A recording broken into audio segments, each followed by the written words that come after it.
ಎಲ್ಲರಿಗೂ ನಮಸ್ಕಾರ. ನಾನು ಡಾಕ್ಟರ್ ಮಂಜುನಾಥ್ ಅಂತ ಹೇಳಿ ಇವತ್ತೊಂದು ಸಣ್ಣ ವಿಷಯದ ಬಗ್ಗೆ ಮಾತಾಡ್ತಾ ಇದ್ದೇನೆ. ಬಟ್ ಬಹಳ ಇಂಪಾರ್ಟೆಂಟ್ ವಿಷಯ ಯಾವುದಪ್ಪ ಅಂದ್ರೆ ಮಕ್ಕಳ ಆರೋಗ್ಯ ಅಂತ ಹೇಳಿ. ಮಕ್ಕಳ ಆರೋಗ್ಯ ಬಗ್ಗೆ ನಾವು ಪ್ರತಿ ದಿವಸ ಪಾಲಕರಿಗೆ ಇದ್ರ ಬಗ್ಗೆ ಹೇಳ್ತಾ ಇರ್ತೀವಿ, ಅವರಿಗೆ ತಿಳಿಸ್ಲಿಕ್ಕೆ ಎಷ್ಟು ಸಾಧ್ಯಕ್ಕೆ ಅಷ್ಟು ಪ್ರಯತ್ನ ಮಾಡ್ತಾ ಇರ್ತೀವಿ. ಆದರೆ ಆ ವಿಷಯಗಳು ಇಂಪಾರ್ಟೆಂಟ್ ಇರೋದ್ರಿಂದ ಈ ವಿಡಿಯೋದ ಮೂಲಕ ನಾನು ಹೇಳಬೇಕಂತ ನನಗೆ ಅನಿಸ್ತು. ಯಾಕಂತಂದ್ರೆ ಇದನ್ನು ನೀವು ರಿಪೀಟೆಡ್ಲಿ ನೋಡ್ಬೋದು, ಕುಂತ್ಕೊಂಡು ಆರಾಮಾಗಿ ಖಾಲಿ ಇದ್ದಾಗ ಅದನ್ನು ಮತ್ತೊಬ್ಬರಿಗೂ ಕೂಡ ಕಳಿಸಿ ಅದನ್ನು ಹೇಳ್ಬೋದು, ತಿಳಿಸ್ಬೋದು ಈ ವಿಷಯಗಳನ್ನು. ಅದ್ರೊಳಗೆ ಮುಖ್ಯವಾಗಿ ಏನಂತಂದ್ರೆ ನಾವು ಮೊದಲು ಚಿಕ್ಕವರಿದ್ದಾಗ ಈಗ ನಮ್ಮ ಮಕ್ಕಳಿಗೆ ನಾವು ಹೆಂಗೆ ನಡ್ಕೋತೀವಿ ಅನ್ನೋದು ಸ್ವಲ್ಪ ಚೇಂಜ್ ಆಗೈತಿ. ಯಾಕಂತಂದ್ರೆ ಮೊದಲು ನಾವು ತಪ್ಪು ಮಾಡ್ತಿದ್ವಿ ಅಂದ್ರೆ ನಮ್ಮ ಪಾಲಕರು ತಿಳಿಸಿ ಹೇಳೋದು, ಬೈಯೋದು, ಇವನ್ನ ಕೆಲವೊಂದು ಶಿಕ್ಷೆಗಳನ್ನು ಕೊಟ್ಟರು ಕೂಡ ಅದು ತಪ್ಪು, ಅದು ಮಾಡಬಾರ್ದು ಅಂತಕ್ಕಂಥ ಒಂದು ಜ್ಞಾನ ಆವಾಗಿನ ಪಾಲಕರಿಗಿತ್ತು. ಇವಾಗ ಹೆಂಗೈತಿ ಅಂತ ಹೇಳಿದ್ರೆ ಮಗು ಅಳ್ತೈತ್ರಿ ಬೇಡ, ಅವರು ಅದು ಸರಿ ಅದು ತಪ್ಪು ಅಂತ ಹೇಳೋದಕ್ಕಿಂತ ಹೆಂಗೆ ಮಾಡ್ತಾರೆ ಅಂತಂದ್ರೆ, ಒಂದು ಎಕ್ಸಾಂಪಲ್ ಹೇಳ್ತೀನಿ ನಿಮ್ಗೆ. ನೀವು ನಿಮ್ಮ ಮಕ್ಕಳಿಗೆ ಇದನ್ನ ಮಾಡ್ತಿರ್ಬೋದು, ಅಥವಾ ಒಂದು ಕಡೆ ಹೋಗಿ ಒಂದು ಬೇಕರಿ ಒಳಗೆ ನಿಂದಿರಿ, ಯಾವುದು ಅನಾರೋಗ್ಯಕರವಾಗಿರ್ತೈತಿ ಮಕ್ಕಳಿಗೆ ಅದು ಒಳ್ಳೇದಲ್ಲ ಅನ್ನೋದನ್ನ ಗೊತ್ತಿರ್ತೈತಿ ಪಾಲಕರಿಗೆ. ಆದ್ರೆ ಮಗು ಅದನ್ನು ಕೇಳ್ತೈತಿ, ನೀವೇನು ಮಾಡ್ತೀರಿ? ಕೊಡಿಸ್ತೀರಿ. ನಾನು ಹಂಗೆ ನಿಂತಿದ್ದೆ, ನಾನು ಬೇಕರಿ ಒಳಗೆ ಮತ್ತೆ ಏನಾರ ಒಂದು ತೊಗೋಬೇಕು ಅಂತಂದರೆ ಹೆಲ್ದಿ ಆಗಿರೋದೇ ಆ ಥರದ್ದೇನಲ್ಲ. ಬಟ್ ಕೇಳಿದಾಗ ಅಲ್ಲಿ ಬಾಜುಕ ಒಂದು ಮಗು ಬಂದು ನಿಂತಿತ್ತು, ಹಾರ್ಡ್ಲಿ 2 ವರ್ಷ ಅಂತ ಅಂದ್ಕೊಡ್ರಿ. ಪಾಪ ನಂಗೆ ಸ್ಟಿಂಗ್ ಬೇಕು ಅಂತಂತು. ಆ ಕಂಪನಿ ಬಗ್ಗೆ ನಾನು ಕೆಟ್ಟದಂತ ಹೇಳ್ತಾ ಇಲ್ಲ, ಬಟ್ ಸ್ಟಿಂಗ್ ಬೇಕು ಅಂತ ಹೇಳ್ತೇವೆ. ಅವರು ಒಳ್ಳೆ highly sophisticated person, educated person. ಒಂದು ಕಾರು, ದೊಡ್ಡ ಕಾರ್ನಾಗ ಮಗುನ ಕೊಟ್ಕೊಂಬಂದ್ರೆ ಮಗು ಟಿಪ್ ಟಾಪ್, ಅವರು ಟಿಪ್ ಟಾಪ್. ಅವಾಗ ಅವ್ರು ಏನು ಮಾಡಿದ್ರು, ಸ್ಟಿಂಗ್ ಕೊಡಿಸಿದ್ರು. ಅದ್ರ ಮೇಲೆ ಬರ್ದಿದ್ದೈತಿ ಇದು ಚಿಕ್ಕ ಮಕ್ಕಳಿಗೆ ಅಲ್ಲ ಅಂತೇಳಿ. ಹೋಗಿದ್ರು ನೀವು. ಆದ್ರೆ ನಾನು ಕೇಳಿದೆ ಅವರಿಗೆ, ಕೇಳಲೇಬೇಡೋ, ನಂದು ರೊಕ್ಕ ನನ್ನ ಮಕ್ಕಳು, ನೀ ಏನು ಕೇಳ್ತಿ ಅಂತ ಅನ್ನೋ ಜನನೂ ಜಾಸ್ತಿ ಇದ್ದಾರೆ ಈಗ. ಆದ್ರೂ ಒಂದು ಮಾತು ಕೇಳಬೇಕು ಅಂತ ಕೇಳಿಸಿದೆ. ಅವ್ರೇನು ಅನ್ಬೇಕು, ಸರ್ ಮಗು ಅಳ್ತೈತ್ರಿ, ಕೇಳುವುದಿಲ್ಲ. ಸರಿ, ಮುಂದೆ ಬರ್ನಿಂಗ್ ಇಶ್ಯೂ ಏನಂತಂತಂದ್ರೆ ಮೊಬೈಲ್. ಮಗು ಮೊಬೈಲ್ ಬಿಟ್ಟು ಇರೋದೇನೇ ಇಲ್ಲ. ನಿಮ್ಮ ಮನೆಯೊಳಗೆ ನೋಡಿರ್ಬೋದು, ಬಾಜು ಮನೆಯೊಳಗೆ ನೋಡಿರ್ಬೋದು, ನಿಮ್ಮ ರಿಲೇಷನ್ ಮನೆಯೊಳಗೆ ನೋಡಿರ್ಬೋದು. ಟ್ರೆಂಡ್ ಏನಂದ್ರೆ ಮ್ಯಾಲೆ ತಿರುಗಿಸೋದಿಂಗ ಮಕ್ಕಳು. ಯಾಕ್ರಿಪ್ಪ ಮೊಬೈಲ್ ಕೊಡ್ತಿರ್ತಾರ? ಮಗು ಅಳತೈತ್ರಿ, ಇಲ್ಲ ಅಂದ್ರೆ ಮಗು ಅಳತೈತ್ರಿ, ಕೊಟ್ಟು ಬಿಡ್ಬೇಕು. ಸರಿ, ಆ ಮಗುಗೆ ಏನಾಗ್ಬಿಡ್ತೈತಿ, ನಾ ಹಠ ಮಾಡಿದ್ರೆ ನಾ ಹತ್ರ ನಮ್ಮಪ್ಪ ನಮ್ಮವ್ವನ ಇದನ್ನ ಕೊಡ್ತಾರ ಅಂತಂದು ಹೇಳಿ ಅದು ಬೇಕಂತ ಹಠ ಮಾಡ್ತೈತಿ. ಒಂದು ಸರಿ ಆ ಮಗುನ ಬಿಡಿಸಿ ನೋಡ್ರಿ, ಸ್ವಲ್ಪ ಅದನ್ನ ಅವಾಯ್ಡ್ ಮಾಡ್ಲಿಕ್ಕೆ ಪ್ರಯತ್ನ ಮಾಡ್ರಿ. ತಿಳಿಸ್ರಿ, ಮಕ್ಕಳಿಗೆ ತಿಳಿಸ್ರಿ, ಹೇಳ್ರಿ, ಡಾಕ್ಟರ್ ಬೆದರಿಕೆ ಇಡ್ರಿ. ಅವ್ರ ಚಿಕ್ಕಪ್ಪ, ಅವ್ರ ಮಾಮ, ಅವ್ರ ಅಜ್ಜ ಯಾರಾದ್ರೂ ಸ್ವಲ್ಪ ಹೆದರಿಕೆ ಇಟ್ಟು ತಿಳಿಸಿ ಹೇಳಿದ್ರೆ ಮಕ್ಕಳು ಅರ್ಥ ಮಾಡ್ಕೋತಾವ. ಈಗ 1.5 ವರ್ಷ 2 ವರ್ಷಕ್ಕನ ಮೊಬೈಲ್ಗಳನ್ನ ಅಷ್ಟು ಅವೈಲೇಬಿಲಿಟಿ ಆ ಮಕ್ಕಳಿಗೆ ಈಸಿಯಾಗಿ ಕೊಟ್ಟು ಅದ್ರ ಮೇಲೆ ಡಿಪೆಂಡ್ ಆದರೂ ಅವಕ್ಕೆ ರೂಢಿ ಆಗಿಬಿಡ್ತೈತಿ. ಹೌದು, ನಾನು ಹಠ ಮಾಡಿದರೆ ಸಿಗ್ತೈತಿ ಅಂತಂದೇಳಿ. ಆಮೇಲೆ ಏನಾಗ್ಬಿಡ್ತೈತಿ, ಅದು 2 ವರ್ಷ 3 ವರ್ಷ 4 ವರ್ಷ ಅಂದಮೇಲೆ ನಿಮ್ಗೆ ಅನ್ಕಂಟ್ರೋಲ್ ಆಗಿಬಿಡ್ತಾವ. ಮಕ್ಕಳು ನೀವು ಕಂಟ್ರೋಲ್ ಮಾಡ್ಲಿಕ್ಕೆ ಆಗೋದಿಲ್ಲ. ಒಂದೇ ಒಂದು ರೀಸನ್, ಮಗು ಅಳತೈತಿ ಅನ್ನೋ ಒಂದು ಕಾರಣಕ್ಕೆ ನೀವು ಕೊಡ್ತಾ ಹೋಗ್ಬಿಡ್ತೀರಿ. ನಾಳೆ ಮಗು ಹೇಳ್ದಂಗ ನೀವು ಕೇಳ್ಕೊಂತ ಹೋಗ್ಬೇಕಾಗ್ತೈತಿ. ಮೊದ್ಲು ಹೆಂಗಿತ್ತು, ತಂದೆ ತಾಯಿ ಹೇಳ್ದಂಗ, ಗುರು ಹಿರಿಯರು ಹೇಳ್ದಂಗ, ಮತ್ತೆ ಮನೆಯಲ್ಲಿ ಹಿರಿಯರು ಹೇಳ್ದಂಗ ಏನಾಗ್ತಿತ್ತು, ಯಾವ್ದು ಸರಿ ಯಾವ್ದು ತಪ್ಪು ಅಂತ ಹೇಳಿದಾಗ ಮಕ್ಕಳು ತಿಳ್ಕೊತಿದ್ದು. ಯಾಕಂದ್ರೆ ನಾವು ಅದರಿಂದ ಡಿಸ್ಟ್ರಾಕ್ಷನ್ಸ್ ಮಾಡಿಸ್ತಿದ್ವಿ. ಬಟ್ ಈಗ ಹೆಂಗಾಗ್ಬಿಟ್ಟೈತಿ ಅಂತ ಹೇಳಿದ್ರೆ, ಮಕ್ಕಳು ಹೇಳ್ದಂಗ ತಂದೆ ತಾಯಿಗಳು ಕೇಳ್ತಾ ಇದಾರೆ. ಒಂದೇ ವರ್ಡ್ ಹೇಳ್ಬೇಕಪ್ಪ ಅಂತಂದ್ರೆ, ಮಕ್ಕಳು ಹೇಳಿದ ಹಾಗೆ ತಂದೆ ತಾಯಿಗಳು ಕೇಳ್ತಾ ಇದಾರೆ. ಹೋಗ್ಲಿ, ನಾನು ಇನ್ನೊಂದು ಎಕ್ಸಾಂಪಲ್ ಕೊಡ್ತೀನಿ. ನಾವು ಒಂದು ಮಕ್ಕಳನ್ನ ಕರ್ಕೊಂಡು ಒಂದು ಇದ್ರದ್ದು ಮೂವಿ ಹೋಗಿದ್ವಿ. ನಾವು ಏನಂದ್ರೆ ಸ್ವಲ್ಪ ಎಂಟರ್ಟೈನ್ಮೆಂಟ್ ಇರಲಿ ಅಂತೇಳಿ ಸಣ್ಣ ಮಕ್ಕಳ ಮೂವಿಗಳಿಗೆ ನಾವು ಹೋಗಿದ್ವಿ. ನಾವು ಹೋದಲ್ಲೇ ಎಡಗಡೆಗೆ ಒಂದು ಮಗು ಕುಂತಿತ್ತು. ತಂದೆ ತಾಯಿ ಕರ್ಕೊಂಡು ಬಂದಿದ್ರು ಆ ಮಗುನ. ಹುಬ್ಳಿ ಒಳಗಡೆ ಮೂವಿ ಬಂದಿರೋದು, ಬೆಳಗಾಂಲಿಂದ ಬಂದಿದ್ರು ಅವ್ರು ಅದನ್ನ ನೋಡಕ್ಕೆ. ನಾವು ಬಾಜು ಕುಂತೀವಿ, ನಮ್ಮ ಮಕ್ಕಳಿಗೂ ಗೊತ್ತಿಲ್ಲ, ನಾವೇನು ಕುಂತಿದ್ವಿ. ಆ ಮಗು ಐ ಥಿಂಕ್ 6th 7th ಏನೋ ಇರ್ಬೋದು, ಮ್ಯಾಕ್ಸಿಮಮ್ 6th ಇರ್ಬೋದು, 5th 6th ಇರ್ಬೋದು. ಅದೆಲ್ಲೂ ಮೂವಿ ನಡೆದೈತಿ. ಅದ್ರ ಬಗ್ಗೆ ಸಿಕ್ಕಾಪಟ್ಟೆ ಎಕ್ಸ್ಪ್ಲನೇಷನ್ಸು. ಅವನು ಚೀರಾಡ್ದೇನು, ಕೂಗೋದೇನು, ಅವ್ರ ಮಮ್ಮಿಗೆ ಚೀರಿ ಹೇಳೋದು. ಅಲ್ಲಿ ಇನ್ನೊಂದು ಏನಿತ್ತಂತಂದ್ರೆ ಅವ್ರ ಮಮ್ಮಿ ಪೂರ್ಣ ಕಂಪ್ಲೀಟ್ಲಿ ಕೇಳ್ತಾ ಇದ್ರು. ಏನಂತಂದ್ರ ಅವ್ ಏನೇನ್ ಹೇಳ್ತಾನ ಇನ್ನೂ ಮುಂದೆ ನಡೀತಿರ್ತೈತಿ, ಅದನ್ನೇನೋ ಗೇಮ್ ಅಂತ್ರಿಪ್ಪ, ನನಗೂ ಗೊತ್ತಿಲ್ಲ. ಅದು ಅದು ಹಂಗ ಕಂಟಿನ್ಯೂ ಹೇಳೋದು. ಅವನ ಹೆಸರು, ಆ ಇನ್ನೊಂದು ಗೊಂಬೆ ಹೆಸರು, ಅದು ಮುಂದೆ ಏನಾಗ್ತೈತಿ, ಇದೇನು ಮಾಡ್ತೈತಿ, ಕಂಟಿನ್ಯೂ ಹೇಳೋದು. ಅವ್ರ ಮಮ್ಮಿ ಎಷ್ಟು ಜೋರ್ ಹೇಳ್ತೇನೋ ಜೋರ್ ಹೇಳ್ತಾ ಇದ್ ನಾವು ಬಾಜು ಕುಂತ ನಮಗೆ ಡಿಸ್ಟರ್ಬೆನ್ಸ್. ಒಂದ್ಸಲ ಹೇಳಿದೆ, 2 ಸಲ ಹೇಳಿದೆ, 3 ಸಲ ಹೇಳಿದೆ, ಅವರು ಕೇಳಿಲ್ಲ. ಬಾಜುಕ ಸೆಂಟರ್ನಾಗ ಮಗು, ರೈಟ್ ಸೈಡಿಗೆ ಅವ್ರ ತಾಯಿ, ಲೆಫ್ಟ್ ಸೈಡಿಗೆ ಅವ್ರ ತಂದೆ, ಗೋರಕಿ ಹೊಡ್ಕೊಂತ ಮಲ್ಕೊಂಡ್ರು. ಎಂತ ನಿದ್ದಿ ಪಾಪ ಮನುಷ್ಯನ್ ಅಂತಂದ್ರೆ, ಆ ದುಡ್ದು ಬಂದು ಮಲ್ಕೊಂಡಾಗ ಮನುಷ್ಯನಿಗೆ ಎಷ್ಟು ನಿದ್ದಿ ಹೆಂಗ್ ಜೋರ್ ಬರ್ತೈತಲ್ಲ ಅಷ್ಟು ಜೋರ್ ಗೊರಕಿ ಹೊಡ್ಕೊಂತ ಮಲ್ಕೊಂಡ ಫಿಲ್ಮ್ ಥಿಯೇಟರ್ ಒಳಗೆ. ಸರಿ ಆಯ್ತು ಅಂತೇಳಿ ಇಂಟರ್ವಲ್ ಬಿಟ್ಟಾದ್ಮೇಲೆ ಅವರು ಸ್ವಲ್ಪ ಕೆಳಗಡೆ ಹೋಗಿ ಕೂತ್ಕೊಂಡ್ರು. ಅವ್ರ ಫಾದರ್ ನನಗೆ ಬಂದು ಮಾತಾಡ್ಯಾರ, ಸರ್ ದಯವಿಟ್ಟು ಕ್ಷಮಿಸ್ರಿ, ನನಗೆ ಬೇಜಾರಾಗ್ಬಿಟ್ಟೈತಿ. ಅವ್ರ ಅಜ್ಜ ಅಜ್ಜಿ ಮತ್ತು ಅವ್ರ ತಾಯಿಯವ್ರದ್ದು ಭಾಳ ಅತಿಯಾದ ಸಲಿಗೆ ಪ್ರೀತಿ. ಅವ ಏನು ಹೇಳ್ತಾನೆ ಅದನ್ನು, ಸರ್ ಅದು ಈಗೇನು ಪಿಕ್ಚರ್ ಏನು ಬಂದಿತ್ತಲ್ಲ ಅದು ಗೇಮ್ ಅಂತದು, ಅವ ಪ್ರತಿದಿನ ಅದನ್ನ ಆಡ್ತಾನಂತ, ಹುಚ್ಚಾಗ್ಬಿಟ್ಟದಾನಂತ ಅದ್ರೊಳಗೆ. ಅವ್ರ ತಂದೆ ಹೇಳಕ್ಕೆ ಹೋದ್ರೆ ಅವ್ರ ತಾಯಿ ಕೇಳೋದಿಲ್ಲ ಮತ್ತು ಅವ್ರ ಅಜ್ಜ ಅಜ್ಜಿ ಕೇಳೋದಿಲ್ಲ. ಸುಮ್ ಕುಂದ್ರು ಮಗು ಅಂತೇಳಿ ಅಂತಾರಂತ. ಸೊ ಆ ಮನುಷ್ಯ ಅವ ಹಠ ಮಾಡಿದ್ದಕ್ಕೆ ಬೆಳಗಾಂದಾಗ ಆ ಫಿಲ್ಮ್ ಇರಲಿಲ್ಲ, ಅಲ್ಲಿಂದ ಹುಬ್ಳಿ ಕರ್ಕೊಂಬಂದು ಆ ಮಗುಗೆ ಫಿಲ್ಮ್ ತೋರಿಸ್ಕೊಳಕ್ಕೆ ಕರ್ಕೊಂಬಂದಿದ್ರಂತವ್ರು.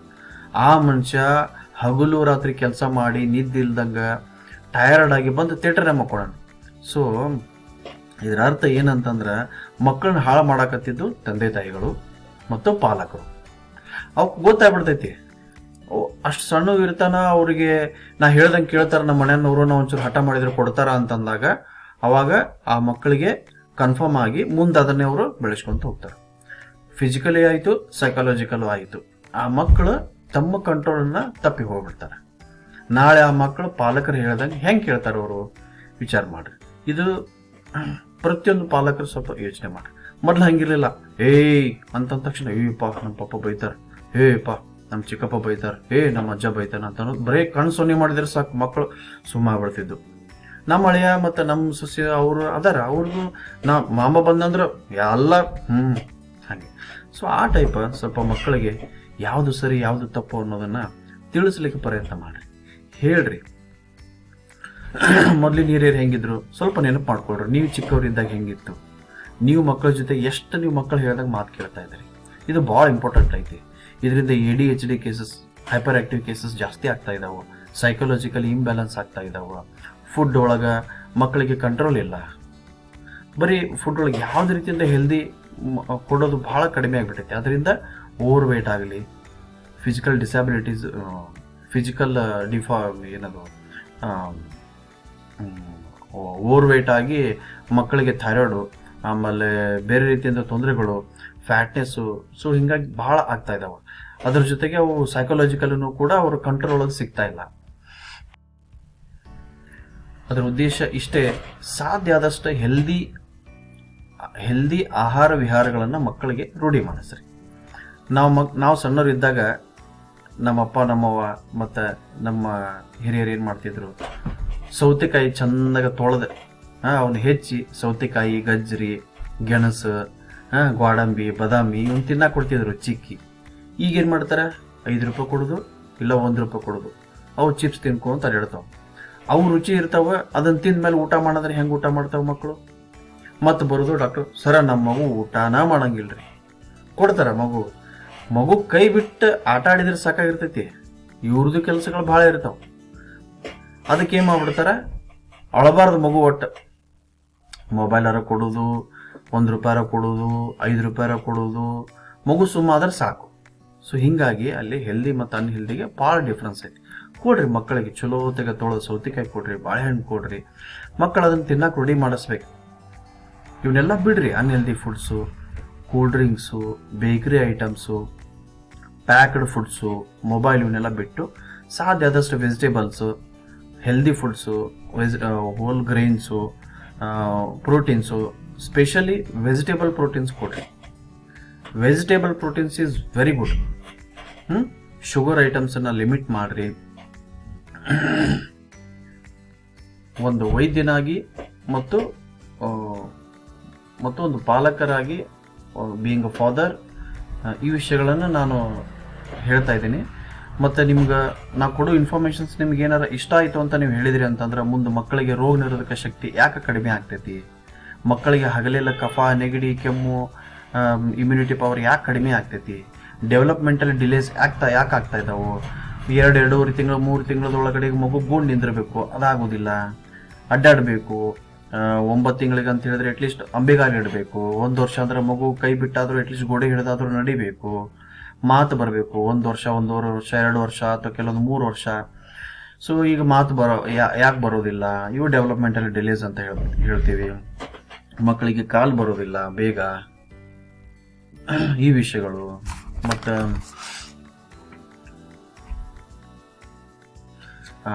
ಮಕ್ಕಳಿಗೆ ಈಗ 6 ತಿಂಗಳು 5 ತಿಂಗಳು 3 ತಿಂಗಳು ಮಕ್ಕಳಿಗೆ ಹಗಲೆಲ್ಲ ಕಫ ಯಾಕೆ ಆಗ್ತೈತಿ, ಜ್ವರ ಯಾಕೆ ಬರ್ತಾವೋ, ಕಾರಣಗಳೇನು, ಬಹಳಷ್ಟು ಸಾಕಷ್ಟು ವಿಷಯಗಳದಾವ. ಅದ್ರ ಬಗ್ಗೆ ನಾನು ಡಿಸ್ಕಸ್ ಮಾಡ್ಬೇಕಂತ ಅನ್ಕೊಂಡಿದ್ದೀನಿ.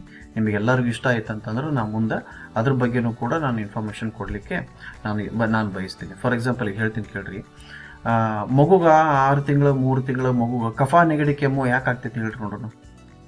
ಫಸ್ಟ್ ರೀಸನ್ ಇಸ್ ತಾಯಿ. ಯಾಕಂತ ಹೇಳಿದ್ರೆ 3 ತಿಂಗಳಾಗಿರಂಗಿಲ್ಲ ತಣ್ಣೀರು ಕುಡಿಲಿಕ್ಕೆ ಸ್ಟಾರ್ಟ್ ಮಾಡ್ತಾರೆ, 5 ತಿಂಗಳಾಗಿರಂಗಿಲ್ಲ ತಣ್ಣೀರು ಕುಡಿಲಿಕ್ಕೆ ಸ್ಟಾರ್ಟ್ ಮಾಡ್ತಾರೆ, 3 ತಿಂಗಳಿಗೆ ಗಂಡನ ಮನೆಗೆ ಕರ್ಕೊಂಡು ಹೋಗ್ತಾರೆ. ಚಲೋ ಇರ್ಬೋದು ಕೆಟ್ಟಿರ್ಬೋದು, ಗಂಡನ ಮಗಿ ತವ್ರ ಮನೆ ಬಗ್ಗೆ ನಾನು ಮಾತಾಡ್ತಾ ಇಲ್ಲ.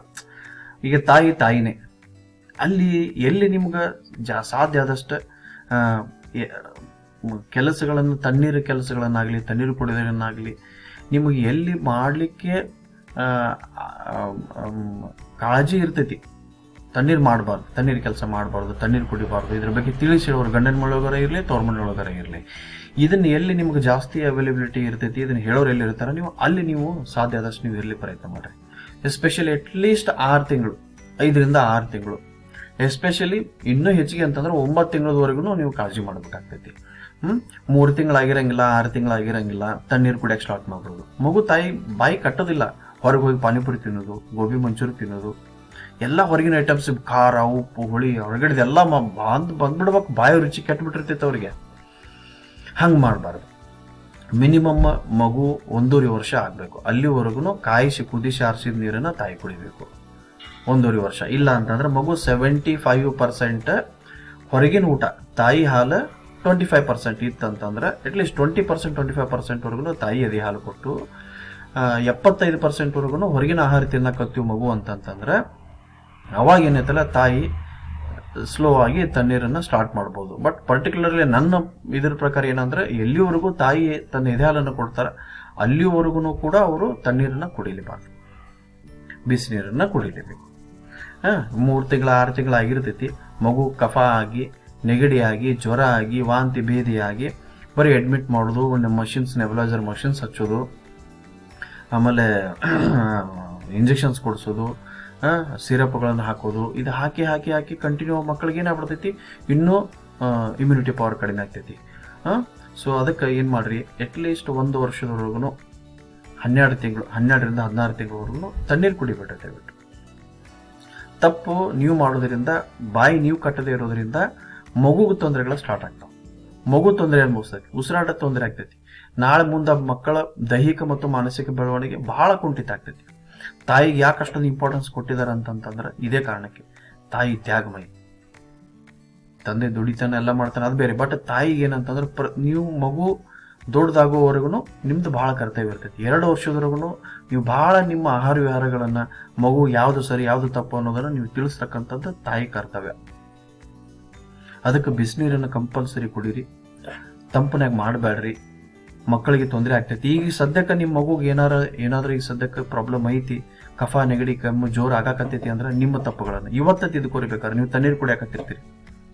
ಸೊ ತಣ್ಣೀರು ಕುಡಿಯೋದನ್ನು ಬಂದ್ ಮಾಡ್ರಿ, ತಂಪನಾಗ ಮಾಡೋದನ್ನ ಬಂದ್ ಮಾಡ್ರಿ, ಚಲೋ ಹೊತ್ತಾಗ ನೀರು ಕುದಿಸ್ರಿ, ಬೆಳಗ್ಗೆ ಕತ್ತ ಕುದಿಸಿ ಅದನ್ನು ಒಂದು 10-15 ನಿಮಿಷ ಕುದಿಸಿ ಅದನ್ನ ತಣ್ಣಗಾದ್ಮೇಲೆ ನೀವು ಕುಡೀರಿ. ಸಾಯಂಕಾಲವರೆಗೂ ಕುಡೀರಿ, ಮತ್ತು ಸಾಯಂಕಾಲ ಮತ್ತೆ ಚೇಂಜ್ ಮಾಡ್ರಿ. ನೀರು ಉಳಿದ್ರೂ ಪರವಾಗಿಲ್ಲ ಚಲ್ರಿ, ಮತ್ತು ಒಳ್ಳೆ ನೀರು ಸರಿಯಾಗಿ ಕುದಿಸಿ ಬಿಸಿ ಮಾಡ್ಕೊಂಡು ಮತ್ತೆ ಬೆಳಗ್ಗೆವರೆಗೂ ಇಟ್ಟು ನೀವು ಕುಡಿಬೋದು.